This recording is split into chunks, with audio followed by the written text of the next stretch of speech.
دوستوں روایات میں آتا ہے کہ حضرت معبد بن وہب رضی اللہ تعالی عنہ دونوں ہاتھوں میں تلوار لے کر جنگ میں شریک ہوئے۔ یہ نبی پاک صلی اللہ علیہ وآلہ وسلم کے ہم زلف تھے، یعنی ام المومنین حضرت سودا رضی اللہ تعالی عنہا کی بہن کے خاوند تھے۔ دوستوں کہتے ہیں کہ جنگ کے دوران حضور نبی کریم صلی اللہ علیہ وآلہ وسلم نے ایک مٹھی کنکریوں کی اٹھائی اور مشرکوں پر پھینک دی، اور روایات میں آتا ہے کہ ایسا کرنے کے لیے حضور صلی اللہ علیہ وآلہ وسلم کو حضرت جبرائیل علیہ السلام نے کہا تھا، اور کہتے ہیں کہ کنکریوں کو مٹھی میں سے پھینکتے وقت حضور صلی اللہ علیہ وآلہ وسلم نے ارشاد فرمایا، یہ چہرے خراب ہو جائیں، اور ایک روایت کے مطابق یہ الفاظ آئے ہیں، اے اللہ ان کے دلوں کو خوف سے بھر دے، ان کے پاؤں اکھاڑ دے۔ اور دوستو یوں اللہ کے حکم اور حضور صلی اللہ علیہ وآلہ وسلم کی دعا سے کوئی کافر ایسا نہ بچا جس پر وہ کنکریاں نہ پڑی ہوں۔ ان کنکریوں نے کافروں کو بدحواس کر دیا۔ آخر نتیجہ یہ نکلا کہ وہ شکست کھا کر بھاگے۔ مسلمان ان کا پیچھا کرنے لگے، انہیں قتل اور گرفتار کرنے لگے۔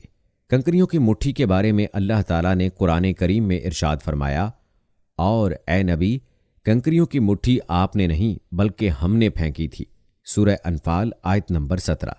روایت میں آتا ہے کہ حضور نبی کریم صلی اللہ علیہ وآلہ وسلم نے کافروں کے شکست کھا جانے کے بعد اعلان فرمایا، مسلمانوں میں جس نے جس کافر کو مارا ہے اس کا سامان اسی مسلمان کا ہے، اور جس مسلمان نے جس کافر کو گرفتار کیا وہ اسی مسلمان کا قیدی ہے۔ کہتے ہیں کہ وہ کافر جو بھاگ کر نہ جا سکے انہیں گرفتار کر لیا گیا۔ یہ بھی کہا جاتا ہے کہ اس جنگ میں حضرت ابو عبیدہ بن جراح رضی اللہ تعالی عنہ نے اپنے باپ کو قتل کیا۔ پہلے خود باپ نے بیٹے پر وار کیا تھا، لیکن یہ وار حضرت ابو عبیدہ رضی اللہ تعالی عنہ بچا گئے اور خود اس پر وار کیا جس سے وہ مارا گیا۔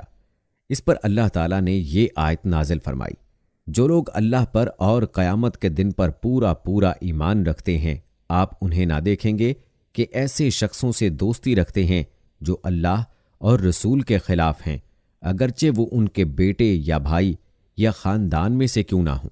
سورہ مجادلہ آیت نمبر 23۔ اسی طرح اس جنگ میں حضرت عبد الرحمن بن عوف رضی اللہ تعالی عنہ نے امیہ بن خلف اور اس کے بیٹے کو قیدی بنا لیا۔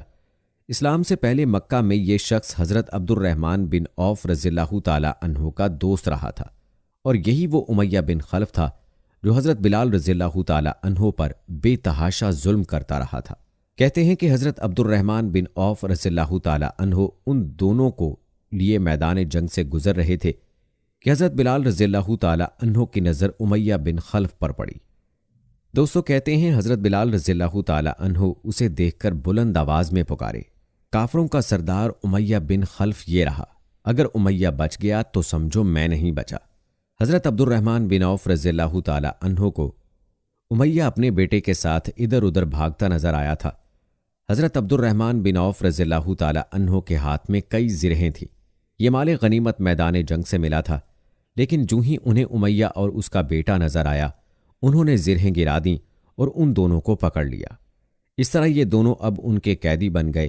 یہ انہیں لیے جا رہے تھے کہ حضرت بلال رضی اللہ تعالی عنہ نے انہیں دیکھ لیا اور پکارنے لگے، یہ رہا امیہ بن خلف۔ حضرت بلال رضی اللہ تعالی عنہ کے الفاظ سنتے ہی حضرت عبد الرحمن بن عوف رضی اللہ تعالی عنہ نے کہا، لیکن یہ دونوں اب میرے قیدی ہیں۔ حضرت بلال رضی اللہ تعالی عنہ نے پھر وہی الفاظ کہے، اگر آج امیہ بچ گیا تو سمجھو میں نہیں بچا۔ ساتھ ہی حضرت بلال رضی اللہ تعالی عنہ نے لوگوں کو پکارا، اے انصاریو، اے اللہ کے مددگارو، یہ کافروں کا امیہ بن خلف ہے، اگر یہ بچ گیا تو سمجھو میں نہیں بچا۔ یہ سن کر انصاری ان کی طرف دوڑ پڑے، انہوں نے چاروں طرف سے انہیں گھیر لیا۔ حضرت بلال رضی اللہ تعالی عنہ نے تلوار کھینچ لی اور اس پر وار کیا۔ حضرت عبد الرحمن بن عوف رضی اللہ تعالی عنہ نے امیہ کو بچانے کے لیے اس کے بیٹے کو آگے کر دیا۔ کہتے ہیں کہ امیہ جاہلیت کے زمانے میں ان کا دوست تھا، اسی دوستی کے ناطے حضرت عبد الرحمن بن عوف رضی اللہ تعالی عنہ اسے قتل ہونے سے بچانا چاہتے تھے۔ ادھر حضرت بلال رضی اللہ تعالی عنہ پر اس کے قتل کی دھن پوری طرح سوار تھی۔ حضرت بلال رضی اللہ تعالی عنہ کی تلوار امیہ کے بیٹے کو لگی اور وہ زخمی ہو کر گرا۔ اسے گرتا دیکھ کر امیہ بھیانک انداز میں چیخا۔ یہ چیخ حد درجے خوفناک اور ہولناک تھی۔ ساتھ ہی تلواریں بلند ہوئیں اور امیہ کے جسم میں اتر گئیں۔ امیہ کو بچانے کے سلسلے میں حضرت عبد الرحمن بن عوف رضی اللہ تعالی عنہ خود بھی معمولی سے زخمی ہوئے۔ وہ کہا کرتے تھے، اللہ تعالیٰ بلال پر رحم فرمائے، میرے حصے میں نہ زرہیں آئیں نہ قیدی۔ ایسے میں حضور نبی کریم صلی اللہ علیہ وآلہ وسلم نے دریافت فرمایا، کسی کو نوفل بن خالد کا بھی پتہ ہے؟ جواب میں حضرت علی رضی اللہ تعالی عنہ نے عرض کیا، اللہ کے رسول صلی اللہ علیہ وآلہ وسلم، اسے میں نے قتل کیا ہے۔ یہ سن کر آپ صلی اللہ علیہ وآلہ وسلم نے ارشاد فرمایا، اللہ اکبر، اللہ کا شکر ہے جس نے اس شخص کے بارے میں میری دعا قبول فرمائی۔ جنگ شروع ہونے سے پہلے اس نوفل بن خالد نے بلند آواز میں کہا تھا، اے گروہ قریش، آج کا دن عزت اور سربلندی کا دن ہے۔ اس کی بات سن کر آپ صلی اللہ علیہ وآلہ وسلم نے فرمایا تھا، اے اللہ، نوفل بن خالد کا انجام مجھے دکھلا۔ کہتے ہیں اس کے بعد رسول اللہ صلی اللہ علیہ وآلہ وسلم نے حکم دیا، قتل ہونے والے کافروں میں ابو جہل کی لاش کو تلاش کیا جائے۔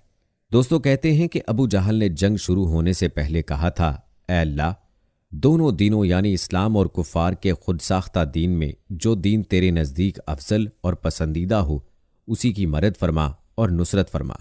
حضرت معاذ بن عمرو جمح رضی اللہ تعالی عنہ جو اس جنگ کے دوران کمسن صحابہ میں شمار ہوتے تھے، کہتے ہیں کہ جنگ کے دوران میں نے دیکھا کہ ابو جہل کو اس کے بہت سے ساتھی حفاظت کے لیے گھیرے میں لیے ہوئے ہیں، اور وہ کہہ رہے تھے، اے ابو الحکم، یہ ابو جہل کی کنیت تھی، تم تک کوئی نہیں پہنچ پائے گا۔ جب میں نے ان کی یہ بات سنی تو ابو جہل کی طرف بڑھا اور اس پر تلوار کا ایک ہاتھ مارا، اس وار سے اس کی پنڈلی کٹ گئی۔ ابو جہل کے بیٹے حضرت اکرمہ رضی اللہ تعالی عنہ باپ کی مدد کے لیے بڑھے۔ یاد رہے کہ حضرت اکرمہ رضی اللہ تعالی عنہ فتح مکہ کے موقع پر مسلمان ہوئے تھے۔ انہوں نے مجھ پر تلوار کا وار کیا، اس سے میرا بازو کٹ گیا، صرف تھوڑی سی کھال کے ساتھ بازو اٹکا رہ گیا۔ میں جنگ میں مصروف رہا، لیکن لٹکنے والے ہاتھ کی وجہ سے لڑنا مشکل ہو رہا تھا۔ میں تمام دن لڑتا رہا اور وہ بازو لٹکتا رہا۔ آخر جب اس کی وجہ سے رکاوٹ زیادہ ہونے لگی تو میں نے اپنا پاؤں اس پر رکھ کر جھٹکا دیا، اس سے وہ کھال بھی کٹ گئی۔ میں نے اپنے بازو کو اٹھا کر پھینک دیا۔ ابو جہل زخمی حالت میں تھا کہ اس دوران اس کے پاس معوذ بن افرا رضی اللہ تعالی عنہ گزرے۔ انہوں نے اس پر وار کیا، اس وار سے وہ گر گیا اور اسے مردہ سمجھ کر آگے بڑھ گئے، لیکن وہ ابھی زندہ تھا۔ حضرت معوذ رضی اللہ تعالی عنہ جنگ کرتے آگے بڑھتے چلے گئے، یہاں تک کہ شہید ہو گئے۔ اتنے میں زخموں سے چور ابو جہل کے پاس سے حضرت عبداللہ بن مسعود رضی اللہ تعالی عنہ کا گزر ہوا۔ انہوں نے اپنا پیر اس کی گردن پر رکھ کر کہا، اے خدا کے دشمن، کیا تجھے خدا نے رسوا نہیں کر دیا؟ اس کے بعد حضرت عبداللہ بن مسعود رضی اللہ تعالی عنہ نے اس کا سر تن سے جدا کر دیا۔ پھر حضور نبی کریم صلی اللہ علیہ وآلہ وسلم کی خدمت میں حاضر ہوئے اور عرض کیا، اے اللہ کے رسول صلی اللہ علیہ وآلہ وسلم، میں نے ابو جہل کو قتل کیا ہے۔